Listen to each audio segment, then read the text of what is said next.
그러니까 저는 소설 쓰는 행위는 굉장히 물리적인 행위라고 생각하고, 소설이라는 결과물은 아주 물리적이고 구체적인 실체라는 생각이 들어요. 왜냐하면 예술가이고 창작자라고 해서 굉장히 본인의 그 나르시시즘적인 결과물이라고 생각을 하기보다는, 이것은 이제 산업사회 안에서 여러 사람의 노동이 집약된 그 결과물이라고 생각을 하는 편이 더 맞다는 생각이 들고, 그래서 나는 예술가라는 어떤 자의식보다는 글을 쓰고 다른 사람들처럼 원고를 쓰는 원고 노동자다라는 그런 생각을 의식적으로 가지려고 많이 노력을 했었어요. 그리고 실제로 소설을 이제 쓰는 건 혼자 쓰는 거지만, 이제 책이 출간되는 과정에서는 정말 많은 사람들의 노동이 들어가는 거잖아요. 그래서 저는 이제 그것은 노동의 결과물이고 굉장히 물리적인 실체다라는 그런 생각을 하고 있습니다.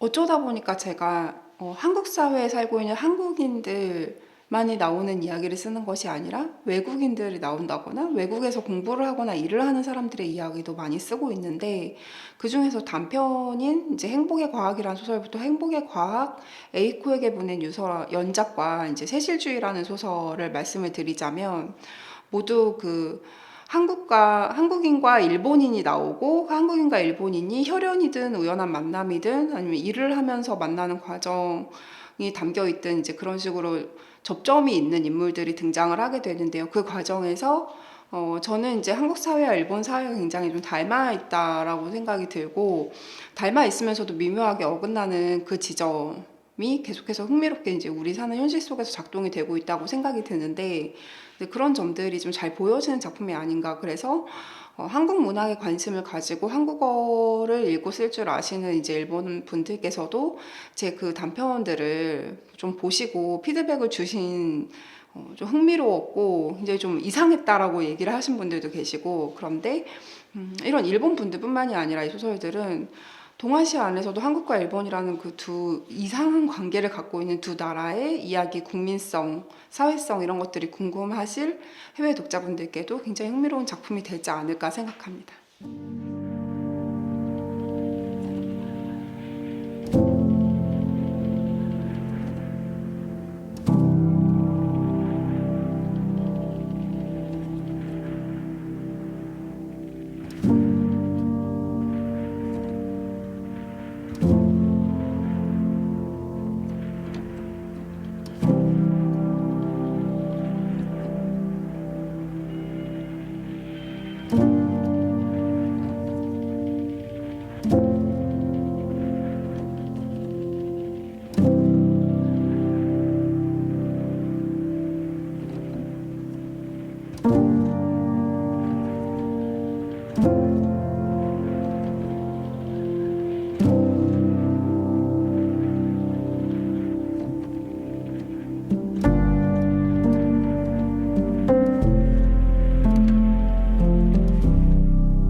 그 작품의 초점 화자인 그 우정이라는 인물은 제가 실제로 겪었던 저의 자전적인 이력이 굉장히 많이 닮아 있는 인물인데요. 소설에서도 2010년에 통일 독일 20주년 세미나에 갔는데, 거기서 동독 지식인 연사를 만나게 되고, 그러면서 이제 자신의 그 동독 지식인이었던 그 이모부를 떠올리게 되는 이야기로 구성이 되어 있는데, 실제로 저도 이제 2010년에 대학원을 다니면서 통일 독일 20주년 세미나에 참여했었고, 그때 그 소설에 나오는 대사인 통독 이후의 역사는 이 동독 지식인들에게는 굉장히 고통의 공통사였다라고 이야기를 한 부분이 저는 굉장히 충격적이었었어요.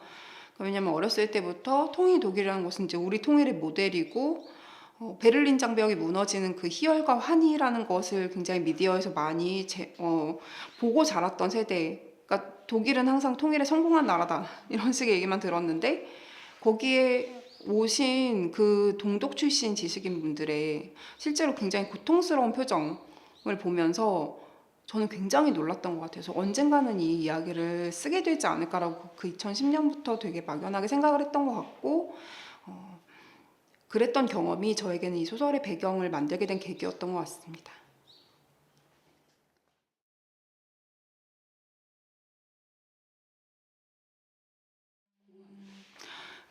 대학원 공부를 하는 기간 동안은 굉장히 저항감이 굉장히 컸던 것 같아요. 그러니까 두 가지의 굉장히 길항하는 저항감이었는데, 하나는 나는 문학을 전공했고, 그러니까 어렸을 때 고등학교 때부터 소설을 썼고 대학에서 문학을 전공했고 주변에 문학을 하는 사람들밖에 없는데, 근데 여기서 벗어나 보고 싶다. 이게 다른 세상에서 다른 눈으로 보고 싶다. 그러니까 내가 문학을 하는 게 무슨 업동이처럼 마치 나의 뭐 굉장히 부끄러운 점, 그러니까 그게 서도기모에서 마치 나는 키를 쓰고 있는 오줌 싸개 같이 보일까라는 그런 감정에서도 드러나는 것인데, 그런 걸 벗어나고 싶은 마음 하나와, 또 하나는 그 사회과학을 한다는 사람들 속에서 문학이라는 것이 어, 여러 문화 장르의 그 하나의 귀속된 장르가 아니라 문학이라는 것이 얼마나 숭고한지, 뭐 그런 거를 또 한편으로는 반대적으로 막 주장하고 싶은 마음, 그 두 가지 마음이 공존해 있으면서 계속해서 스스로 의심하고 또 질문하고, 실제로 거기서도 그 필드에서 저에게 막 질문을 하는, 그러니까 문학을 하는 사람이 어차피 왜냐면 소설가로 데뷔하고 나서 대학원에 갔던 거였기 때문에 소설을 쓸 사람이 왜 이런 공부를 하냐, 그냥 너의 소설 소재만을 위해서 공부하는 것이 아니냐 이러면서 자신들의 공부를 하는 이유는 훨씬 더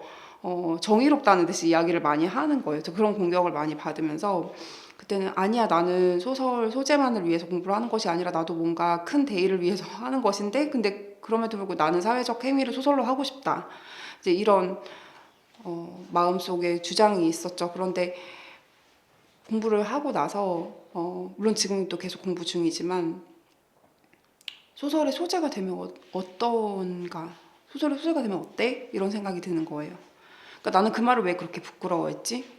그러니까 결국 내가 할 수 있는 행위라는 것은, 내가 할 수 있는 가장 사회적이고 정치적인 행위라는 것은 소설을 씀으로써 표현하는 것이라는 것을 나는 왜 그 필드 안에서는 그렇게 부끄러워했지? 라는 생각이 들면서 소설을 쓰는 데 있어서 더 확신을 가지게 되었어요. 오히려 사회과학을 공부한다고 하면서 제 일에 대한 확신을 더 가지게 되었던 것 같아요.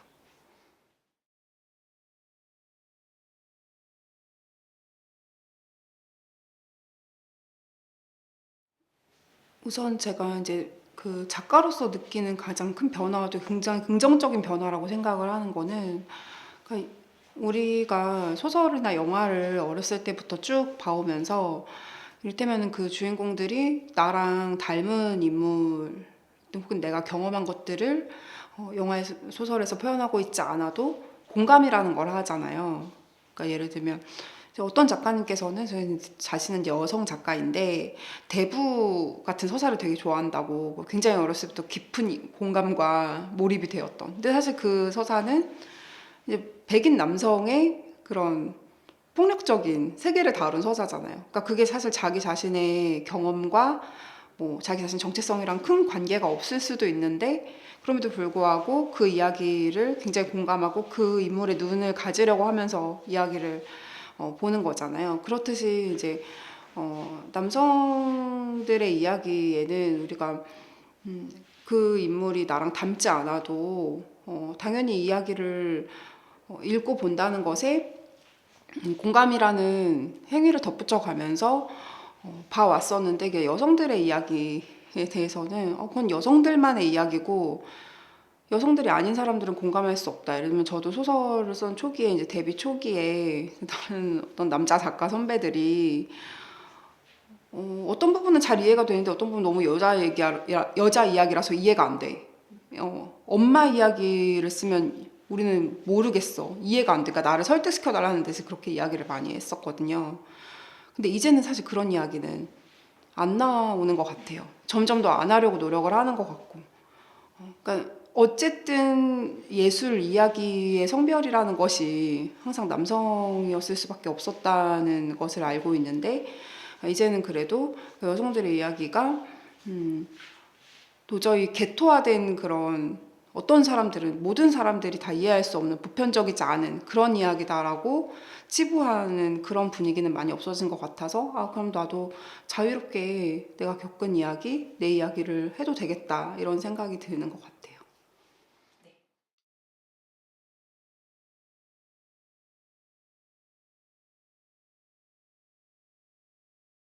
평가를 들었을 때 그러니까 강지 평론가께서는 이제 그 부분에 많이 중점을 두고 평론을 하셨던 것 같아요. 특히 관심을 많이 가져주셨던 부분이 제가 어떤 감정을 표현을 할 때도 그러니까 나의 감정이다라는 식으로 이야기를 하는 것이 아니라 어떤 문헌학적인 시도, 그러니까 다른 자료들을 콜라주하거나 참고해서 이런 역사적인 배경이 있는 그 영향 아래에 있는 감정이다라는 식의 표현하는 부분이라든지 그런 부분에 좀 관심을 많이 기울여 주셨는데 이게 단순히 뭐 이를테면 그러니까 광기라고 표현되는 그런 정도 감정 강한 어떤 정념 뭐 힘센 정념이라고 많이 표현하는데 그런 힘센 정념이 드러나는 작품이 있고 제 작품은 조금 그 정념이 좀 없는 편이지만 어떤 작품들이 더 여성 서사에 걸맞는다거나 한 것 같지는 않아요. 이제 각자의 개성이 있는 건데 사실 기존의 여성의 글쓰기를 평가할 때 정념적인 글쓰기, 그러니까 축축한 글쓰기 이런 식으로 평가하는 경우들이 너무 많았고 그게 여성적인 글쓰기의 전부이자 원형인 것처럼 이야기를 하는 경우가 많았었기 때문에 그런 것만은 아니다라고 이야기를 해주셨던 것 같아요.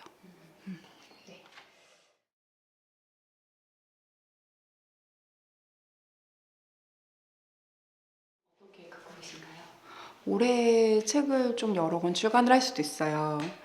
일단은 중편소설, 오디오북으로 된 중편소설 계획을 하고 있고 또 소설집, 세 번째 소설집이 나오고 장편 소설이 나올 수도 있고 아닐 수도 있고 또 연작 소설집도 계획을 하고 있거든요. 그래서 이제 다음에 계획하는 작품은 또 학교라는 공간, 그러니까 이제 고등학교라는 공간을 배경으로 하는 작품 짧은 이제 300매 정도 되는 중편 소설 계획하고 있고 그 작품은 이제 곧 출간될 예정이고 세실주의, 뭐 바비의 분위기 뭐 이런 소설들 모르그 디오라마 이런 작품들이 실려 있는 세 번째 소설집을 이제 올해 안에 출간할 예정입니다. 그리고 장편 작업을 연재를 통해서 이어갈 예정이에요.